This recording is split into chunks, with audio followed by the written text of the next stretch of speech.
आप सीधे अम्बेडकर निवासी एक ही खबरें कलाकार जो की आवाज अम्बेडकर परिवार टीवी को लाइक अम्बेडकर परिवार। डीजीपी साहब, शमशेर सिंह जी, डॉक्टर साहब, सुरेश भाई और पीछे बैठे हमारे बड़े, और सामने भी एक से एक हस्तियां बैठी है। सबसे पहले महापुरुषों को नमन करता हूं और आपको भी सलाम करता हूं कि इतनी ठंड में आप बैठे हुए हो। ये लोग तो घर के बाहर भी नहीं बैठते हैं। ऐसे मौसम में घर के बाहर भी जहाँ लोग नहीं बैठते हैं, आप तो बिल्कुल घर बार छोड़ के बाहर बैठे हो, तो मैं आपको सलाम करता हूँ। हकीकत में ये सभा, सोसाइटी, सम्मेलन, कार्यक्रम ही नहीं है, ये लड़ाई है, युद्ध है, संग्राम है, जहाँ पर आप बैठे हो। और उस लड़ाई को आप लड़ने वाले लोग हो, इस लड़ाई को, इसलिए इस संगठन की तरफ से आपका जैसा सैनिकों का सम्मान होता है, उसी तरह से भारतीय समाज निर्माण संघ की तरफ से मैं आपका बहुत बहुत सम्मान करता हूं कि इस लड़ाई के मैदान में आप आए हो, बैठे हो, अपने समाज को जगाने की लड़ाई में। और मैं ज़्यादा समय नहीं लूँगा कि मैं जानता हूँ कि बहुत बात हो ही गई है, और उसके बाद भी समय इतना खराब है, ठंडा है बहुत ज़्यादा, तो ज़्यादा समय नहीं लूँगा। मैं बहुत ही कम समय में अपनी बात, मुश्किल से 5 से 10 मिनट में अपनी बात रखूँगा, क्योंकि मैं लगातार अपने साथियों के बीच में बोलता ही रहता हूँ। तो क्या बोलता हूँ सारे लोग जानते ही हैं, बल्कि मैं ये कहता हूँ कि समाज जाग सकता है, जगाने वाले लोग चाहिए। समाज संगठित हो सकता है, अरे संगठित करने वाले लोग चाहिए।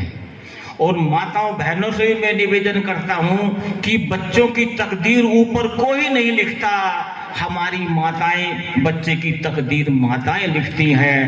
केवल और केवल माताओं को तकदीर लिखना आ जाए, इतना काम हो जाए।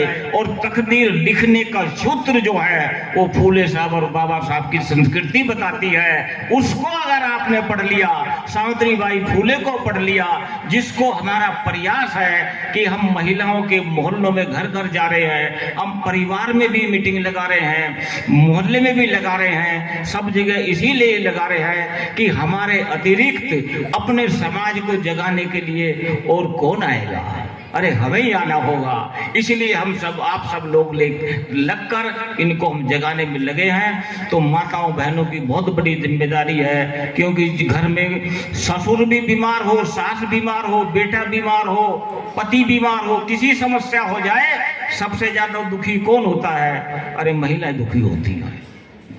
तो इसलिए हमने परिवार में महिलाओं को भी तैयार करने का कार्यक्रम बनाया। इस लड़ाई को जो हम लेके चल रहे हैं, हमने अलग अलग अपने मोर्चे बनाए हैं। हमने युवाओं का मोर्चा बनाया, युवाओं को तैयार करने के लिए। हमने महिलाओं का मोर्चा बनाया, महिलाओं को तैयार करने के लिए। हमने छोटे बच्चों का भी बनाया है, बाल मोर्चा भी बनाया है। और अभी हमने संतों का भी बनाया है मोर्चा, कि संतों की लड़ाई में संतों के मोर्चे पे हमारे संत होंगे, और युवाओं की लड़ाई में युवाओं के मोर्चे पे हमारे युवा होंगे, और वरिष्ठ नागरिकों को समझाने के मोर्चे पे हमारे वरिष्ठ नागरिक होंगे, और बुद्धिजीवियों के मोर्चे पे हमारे ऐसे लोग उस मोर्चे पे होंगे। ये हम कार्यक्रम चला रहे हैं और इसी को हम आगे बढ़ाएंगे। दूसरी बात, हमने ये कार्यक्रम शुरू किया कि हमारे को सब कुछ जो आज तक मिला है वो संविधान से मिला है, और भविष्य में भी जो मिलेगा संविधान से मिलेगा। तो इस संविधान की जानकारी घर घर तक होनी चाहिए या नहीं होनी चाहिए, और जन जन तक होनी चाहिए या नहीं होनी चाहिए। तो इसलिए हमने कार्यक्रम बनाया। संविधान हमारे हक में है, हमारे पुरखे ने लिखा, हमारे लोगों को जानकारी नहीं है। तो हमने कार्यक्रम बनाया कि 2025 का वर्ष हम संकल्प वर्ष के रूप में मनाएंगे, और हमने 1 जनवरी से ही शुरू किया कि संविधान की जानकारी घर घर तक देंगे। इसलिए उसी कड़ी में आज ये जो 26 जनवरी का कार्यक्रम है, ये भी उसी कड़ी में है। और 1 जनवरी का जो कार्यक्रम था नव वर्ष पे, शौर्य दिवस पे, वो भी उसी कड़ी में शुरुआत थी। और ये कार्यक्रम बहुत तेजी से युवाओं का, महिलाओं का, संतों के माध्यम से बहुत आगे ये कार्यक्रम चलेगा। दूसरी बात ये कि पूरे देश में जो मीडिया है हमारा, जो प्रचार कर रहा है खासकर उत्तर भारत का, तो वो उधर इलाहाबाद, जिसका प्रयागराज नाम रख दिया है, उसका इतना प्रचार हो रहा है कि उस पानी में डुबकी लगाओ और आपकी सारी समस्या का समाधान उधर ही है, आपके सारे पाप धुल जाएंगे। उसका इतना प्रचार, इतना प्रचार, इतना प्रचार। और कह रहे हैं जी 140 साल के बाद अवसर आया है नहाने का, देखिएगा ऐसे ऐसे झूठ। क्योंकि झूठ इतनी बोली गई है, इतनी बोली गई है, इतनी बोली गई है कि समाज झूठ पे ही विश्वास करने लग गया। समाज झूठों को ही आदर देने लग गया, समाज झूठों को ही नेता मानने लग गया। इतना झूठ बोला, हमें सच का पता ही नहीं लग रहा। ऐसा माहौल सरकार, उनके संत, उनका मीडिया कर रहा है कि चलो सारी ट्रेन वहां भेजी हुई है, वो क्या है, प्रयागराज इलाहाबाद में भेजी हुई है, डुबकी लगाइएगा। ऐसा माहौल पूरे देश में। और दिल्ली में चुनावी माहौल है और सारा देश भी दिल्ली को देख रहा है अभी। तो ऐसे चुनावी माहौल में हमारा संगठन जो है ये राजनीति नहीं करता, ये गैर राजनीतिक है। मगर क्या हम वर्तमान की राजनीति से हमें आंख बंद कर लेनी चाहिए? हमारा मानना है हम राजनीति करें या ना करें, मगर अपने समाज को राजनीतिक रूप से जागृत जरूर करना है, समाज को राजनीतिक रूप से संगठित जरूर करना है। इस काम में हम कोई कताई नहीं करेंगे। तो उसके लिए जैसे हम बोलते हैं कि अभी दिल्ली में चुनाव है, इसको 5 तारीख को वोटिंग होगी और ये लोग पूछते हैं साहब कौन सी पार्टी जीतेगी, कौन जीतेगा, चुनावी माहौल है कौन जीतेगा। अब कौन जीतेगा हमें कोई ज्यादा फायदा होने वाला नहीं है। यानी कि अगर कंपटीशन में देखें तो आप पार्टी, उसके बाद भाजपा का कंपटीशन, तीसरे नंबर पर कांग्रेस और बाकी पे तो वो मेले वाले लोग हैं। कौन सी जीतेगी? हमने कहा कौन जीतेगी ये नहीं है, इन 3-4 पार्टियों में क्या कोई हमारी पार्टी है? जो 90% लोग हैं जीतने की पोजीशन में कोई पार्टी है क्या हमारी? लोग पूछ रहे हैं जी बताओ क्या होगा चुनाव में, तो क्या बताए? हमारी कोई पार्टी नहीं है। और क्यों नहीं है? इसलिए नहीं है कि इस देश का जो सामाजिक सिस्टम है, जो ब्राह्मणों ने बनाया है, वो जातिवादी भेदभाव का सामाजिक सिस्टम है। इस कारण जिनकी 10% वोट है वो सत्ता में आ जाता है, जिसकी 10% है वही विपक्ष में आ जाता है। उनका सत्ता पक्ष, विपक्ष, तीसरी पार्टी उनकी, हमारी कहीं भी नहीं। क्या कारण है? और सारा डिसीजन सत्ता से हो रहा है। आपको नौकरी मिले ना मिले सत्ता डिसाइड करेगी, आपको बढ़िया एजुकेशन मिले ना मिले सत्ता डिसाइड करेगी, आपको प्लाट मिले ना मिले सत्ता डिसाइड करेगी, सारा कुछ सत्ता डिसाइड करेगी। सत्ता हमारी आ नहीं रही। संख्या 90% वोट हमारे, 10% जिनके वोट हैं उनकी 3-3 पार्टियां पार्लियामेंट में, सत्ता पक्ष, विपक्ष, तीसरी। क्या कारण है? कारण है सामाजिक सिस्टम ऐसा उन्होंने बनाया है कि जीत उन्हीं की होगी, जीत उनकी होगी। अगर हमने अपनी सत्ता लानी है, जो फूले साहब बताते हैं कि राजनीति सोशल सिस्टम की शैडो है, परछाई है, छाया है। अगर राजनीति अपने हित की आपने करनी है तो आपको इनका सामाजिक सिस्टम जो बनाया हुआ है गलत, उसको ठीक करना होगा। अगर हम अपना सामाजिक सिस्टम ठीक कर लेते हैं तो निश्चित रूप से फिर सत्ता पक्ष, विपक्ष, सबसे तीसरी पार्टी भी हमारी हो सकती है अगर हम इस देश में जो फूले साहब बता रहे हैं कि 90% लोगों को एक पहचान से अगर जोड़ लेते हैं, यानी कि हम चमार, नाई, तेली, धोबी, कुमार, मांग, मतंग, अहिर, जाट, गुजर, ये हमारी पहचान नहीं है, ये गालियां हैं उनकी दी हुई जो हमारे को सामाजिक सिस्टम में बांटती है और जो उनको राजनीतिक लाभ दिलाती है, जो उनको आर्थिक लाभ दिलाती है, जो उनको धार्मिक लाभ दिलाती है। सारे लाभ इस सामाजिक सिस्टम से उनको मिलेंगे क्योंकि उन्होंने सामाजिक सिस्टम ही ऐसा बनाया है। इसको बदलना पड़ेगा अगर हम सत्ता चाहते हैं तो इसको बदलना पड़ेगा।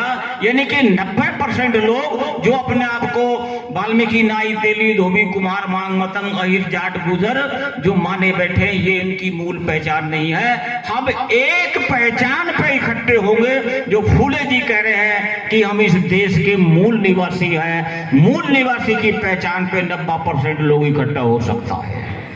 इस पे अगर हमारा कार्यक्रम चलेगा तो हम 90% लोग इकट्ठे हो जाएंगे। और आपकी जानकारी के लिए बता दूं, जिनका आज 100 साल हो गए, जिस संगठन को आरएसएस को 100 साल हो रहे हैं, 100 साल से वो सामाजिक सिस्टम किसमें लगा हुआ है? कह रहा सत्ता भी चाहिए, आदमी कितने 10%, कह रहा उद्योग धंधा व्यापार भी हमारा चाहिए, आदमी कितने 10%, प्रशासन में भी, कोर्ट में भी हम ही रहेंगे, संख्या कितनी 10%। क्या कारण है, किस काम में लगे हैं? उनने कहा कि हिंदू धर्म, हिंदू राष्ट्र, हिंदू समाज बनाने पे फोकस करो तो सत्ता उनको जाएगी। वो इसी में लगे हैं। हम वो दोबारा से हिंदू राष्ट्र की बात कर रहे हैं। हिंदू राष्ट्र बनेगा तो जाति व्यवस्था रहेगी और जाति व्यवस्था रहेगी तो सब कुछ उनका रहेगा। इसका मुकाबला करने के लिए एक सामाजिक सिस्टम चाहिए, आपका सामाजिक आंदोलन चाहिए। आप बताओ कि हम नाई, तेली, धोबी, अहिर, मांग, मतंग, ये गुजर नहीं है, हम मूल निवासी हैं, एक हड्डी एक खून के लोग हैं। फूले साहब कहते हैं, डीएनए कहता है और इनका व्यवहार कहता है। हमारे साथ कभी किसी ने भाई जैसा व्यवहार करा क्या? दुश्मनों से भी जैसा बुरा व्यवहार किया। फूले जी तो कहते हैं, अरे तुम्हारे को भाई कहने भी हमें जो है ना शर्म आती है, कैसे कहें तुम्हारे को भाई। जो अपनी ही बहन को, बेटी को एजुकेशन से भी रोकता है, कैसा धर्म है अजीब। धर्म होता है गरीब, शोषित, पीड़ित को ऊपर उठाने के लिए, उसको मदद करने के लिए, उसको शिक्षा देने के लिए, उसको रोजगार देने के लिए, उसको मकान जमीन देने के लिए। ये कैसा धर्म है? शिक्षा छीन लो इनकी, रोजगार छीन लो इनका, इनको पानी भी मत दो, इनको भोजन भी मत दो, मकान भी मत दो। ये धर्म है? उसको वो हिंदू धर्म कह रहे हैं और हम पे थोपा जा रहा है। जब तक ये उनकी व्यवस्था रहेगी हमारी पार्टी सत्ता में नहीं आ सकती है। अब सत्ता में लानी है, ये हमने काम करना है। इसलिए हम समाज को जन जागरण के कार्य में लगे हैं। देर लग सकती है, ट्रेन हमारी लेट पहुंच सकती है, मगर हम सही डायरेक्शन में चल रहे हैं। ये हमारे लिए फक्र की बात है, बात जो फूले साहब और बाबा साहब की बात। और एक बात कह के समाप्त करूंगा कि जो चुनावी चल रहा है ना माहौल, इसमें एक पार्टी, किसकी सरकार आएगी ये नहीं कह रहे हम, मगर एक पार्टी को हराना है ये जरूर कह रहे हम कि भारतीय जनता पार्टी को एक भी वोट हमारी नहीं जानी चाहिए। ये आप लोग समझ लो। क्यों कह रहा हूं ये भी सुन लो। पार्लियामेंट के अंदर 24 नवंबर को, अभी दिसंबर से पहले, जब संविधान बनने की जो सिस्टम है, वो जो साल था 49वां जब कंप्लीट हुआ 26 नवंबर को, तो 26 नवंबर को ही उधर चर्चा रखी गई है पार्लियामेंट में संविधान के ऊपर। किस लिए? कि सब 75वीं साल गिरे हैं, संसद में चर्चा हो रही है। और उस चर्चा में क्या हो रहा है? गृह मंत्री जी क्या कह रहे हैं? संविधान बाबा साहब ने बनाया, संविधान बाबा साहब ने लिख के दिया, तैयार करा, सारा देश उसको मानता है। वो कह रहा है कि बाबा साहब का नाम ही मत लो, बाबा साहब के नाम से ही जिनको समस्या है। कह रहा क्या बाबा साहब अम्बेडकर अम्बेडकर अम्बेडकर अम्बेडकर लगा रखा है आप लोगों ने। अरे इतना बार अगर भगवान का नाम लेते तो तुम्हारी कई पीढ़ियां स्वर्ग में चली गई थी। जो बाबा साहब के नाम से ही घृणा करते हैं, जिन्होंने बाबा साहब की मूर्ति पार्लियामेंट के वहां से संसद से हटा के पीछे पहुंचा दी है, उसको वोट देना चाहिए। जो चुनाव में पीछे चिल्ला चिल्लाकर जिनके नेता कह रहे थे 400 पार करवा दो तो इस संविधान को हम क्या करेंगे, बदलेंगे, तो उनको वोट देनी चाहिए क्या हमें?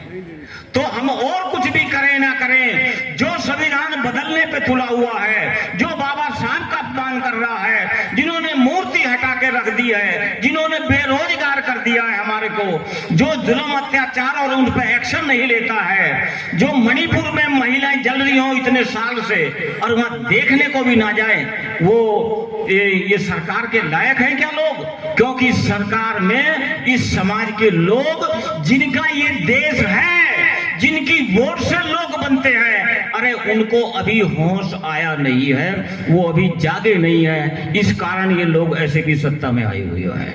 तो अभी साथियों चुनाव है, तो मैं आपसे निवेदन करूंगा, एक एक वोट भी हमारी इनके अगेंस्ट में जानी चाहिए। जो पार्टी भारतीय जनता पार्टी को हराती हो उसको वोट देना, जहां आप हराती हो आपको वोट देना, जहां कांग्रेस हराती हो उसको वोट देना, और किसी को वोट इसको हराने में वोट जानी चाहिए हमारी। और दूसरी बात, हमारी वोट बंटनी नहीं चाहिए। आजकल जैसे बड़ा चुनावी वो है ना माहौल है, तो एक मेले का सा माहौल होता है, कुछ लोगों के लिए तो मेला है। जैसे आप गुड़गांव वाली के जाओ, शेर वाली के जाओ, पीर पे जाओ, कहीं जाओ, तो मैंने देखा है कि मेले में जो जेब कतरे हैं ना, जेब कतरे, वो अपने रिश्तेदारों को इकट्ठा करते हैं कि मेला आ रहा है, आ जाओ। उठाई गिर एक जाती है, वो रिश्तेदार को इकट्ठा करती है कि आ जाओ मेला आ रहा है। चोर इकट्ठा होते हैं रिश्तेदारों को, आ जाओ मेला लग रहा है, सबका काम बनेगा। और वो काम बनता है, जेब कटती है लोगों की, सामान उठ जाता है, पता भी नहीं चलता। उठाई गिर, चोर, जेब कतरे, सबका मेले में वाह होती है। जब मेला खत्म हो जाता है तो कहते हैं रिश्तेदारों से, अरे कैसा रहा मेला, मेला कैसा रहा? उनके आपका तो मजा ही आ गया मेले में। कहना किसी को होश ही नहीं थी, अपने सामान की होश नहीं थी, जेब की होश नहीं थी, पैसों की होश नहीं थी। महिलाओं को तो बिल्कुल ही होश नहीं थी, ये चेन उतर रही है, सब कुछ जा रहा है। कहना इतना अच्छा मेला।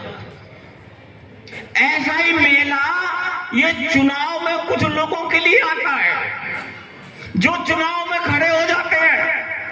हमारे समाज के लोग ज्यादा खड़े होते हैं उन्हीं, और इनको अगर हम कहें तो जो वो जेब कतरे हैं ना, ये वोट कतरे हैं जो इकट्ठे हो गए हैं, ये उठाएगी ना, ये सामान उठाने वाले हैं। अगर आप इनका विश्लेषण करो तो आप बताओ ये किसको हराने में लगे हैं? अपने भाई को हराने में लगे हैं। किसकी वोट बांटने में लगे हैं? अपने समाज की वोट बांटने में लगे हैं। अरे 10% के मोहल्ले में जाके दिखाना नेतागिरी, वहां मांगना वोट। यानी कि हमारे ये लोग जेब कतरे स्टाइल, ये वोट काटने वाले लोग अपने ही मोहल्ले के अपने लोगों की वोट काट रहे हैं कि मैं तो आपका भाई हूं, आपकी बिरादरी का हूं, आपका चाचा लगता हूं, ताऊ लगता हूं, बुआ लगती हूं, चाची लगती हूं, मेरा का तो ध्यान रखियो, मैं तो आपके वहीं की हूं। चाहे हमारा भाई भी खड़ा हो ना किसी भी पार्टी से, निर्दलीय से, किसी भी और पार्टी से वोट मांगने आए, चाहे चाचा हो, ताऊ हो, भाई हो, बुआ हो, मामा हो, कोई भी हो, उसको वोट मत देना, हाथ जोड़ लेना, क्योंकि ये पूरे बहुजन समाज का फैसला आपके हाथ में होगा वोट के माध्यम से। इसलिए इनको वोट नहीं देना है, उसको हराने वाला उसको हराना है हर हालत में। जो पार्टी उसको हराती है साथियों, उसको आपने वोट देना है। और मैं ज़्यादा क्या कहूँ, समय भी नहीं है और ठंड भी बहुत है। आप लोगों ने इतनी देर से इतना धैर्य रखा है, इतनी बात सुनी है। हम